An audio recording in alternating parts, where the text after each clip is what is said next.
being a Christian by default requires you to be soft. And the thing is, if you're anything like me, I would have given it all up for love.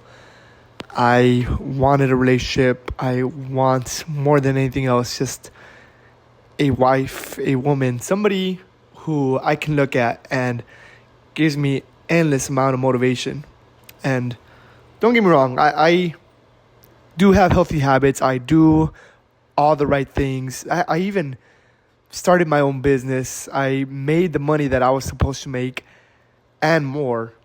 I did that solo without a woman behind me. And I always thought if I had somebody who actually desired me, if I had a wife, if I had a girlfriend, if I had someone who admired my capacity, then I would just double my output. And yet here we are. Society does not want a soft man. Society doesn't want this kind of lovey-dovey attitude. They don't want, even me saying this out loud sounds very cringe. That's how much propaganda this sex war has gotten. And being a Christian in this time is difficult because we can't show God to the other person without the other person being a turnoff. And don't get me wrong, I am still Christian. I am still devout. I will never betray God, ideally. And yet, here we are in this situation where we're picking God, and yet we're left alone. This isn't anything to do with the unfairness of life. This has everything to do with a choice that we have to follow God no matter what. Even if this life feels unfair, even if I'm sat alone for 5 hours straight, 5 weeks straight, a whole year without any actual human connection, or I wouldn't say lack of interest, but a lack of depth in relationship. Even without that, which is a fundamental human need, even without that, you choose God. And it sounds very unfair, right? Reading the Bible, everything about it sounds so unfair. It sounds like God is egotistical. It sounds like God doesn't know what he's doing because he created this, and yet this is so corrupt, it's so wrong. So you want to make God an accomplice of this corruption. And I'm here to tell you that, no, it's not. It is not God's fault. We separate from God, and we evolved all of this into what the wickedness is right now.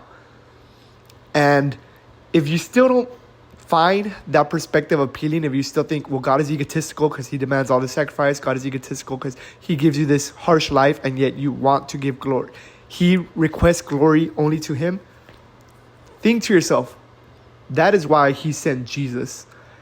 Jesus had no flaw. Jesus didn't do anything wrong. Jesus was the most humble man, and yet he was God. So he lived the worst life. He had the worst death. He had so much persecution, and his life was infinite times worse than ours. And so it's not unfair because God showed us that it has to be done. And he himself went through that because he is Jesus. If you're a godly man, a Christian, doubting God because of how corrupt the society is, because of how alone you are, because of how, I guess the lack of a better phrase is black-pilled, you swallowed, just know he went through worse. And you still have to give glory to God because he did everything for you through Jesus. Saying this out loud, it really puts a smile on my face. Even as, I'm telling you, I went from ugly ass, bucktooth, crooked teeth, short, fat, 300 pounds, no girls, to the opposite side, the brainwashed, manipulating girls, needing the validation of them, attracting female attention, just getting lust, going through that whole spectrum, and now seeing what it is at the other side where you don't need that because you have God, and you still fault because you're still human. You still have those cravings, so you still crave that validation, that unfulfillment of a lack of girl. Going through that whole spectrum, it really does put a smile on my face knowing that if it wasn't for God, if it wasn't for Jesus, if I didn't have this mentality of I'm a Christian first, I believe in God, I would have put a bullet in my head, because there's nothing in this world for me. I've made $8K a month. I gave my mom a house, or at least bought her a down payment of the house. I gave my dad a second job that we work together, so he is basically matching his salary. He can quit his job at any time. I did all of this, and there's still no purpose, because I still am lacking a fundamental need, which is a relationship. And yet all through that, I can smile because I know God is here.